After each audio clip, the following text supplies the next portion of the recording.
মা আর আমি তো গাছ থেকে দুটো নারকেল পারলাম, এখন নারকেল কেটে দেখা হবে যে নারকেলটা কেমন হয়েছে, কচি আছে না ঠিকঠাক পরিপক্ক হয়েছে। না একটু কচি আছে, একটু কচি আছে বলো।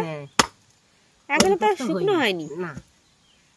একটা নারকেল ছাড়াতে কিন্তু বন্ধুরা অনেক সময় লাগে। দু সাইডের মুখ কাটা হয়েছে, এখন একটু একটু করে খোসা ছাড়াতে হবে।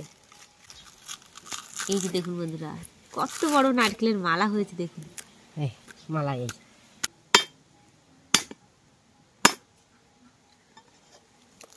এই যে দেখো পুরো এক গ্লাস জল। হ্যাঁ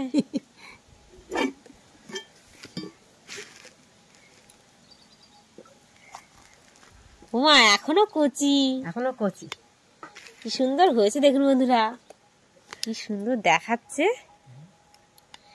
এটা কিন্তু আমার সোনাইয়ের জন্য রেখে দেওয়া হবে, আমার সোনাই স্কুল থেকে এসে খাবে। হ্যাঁ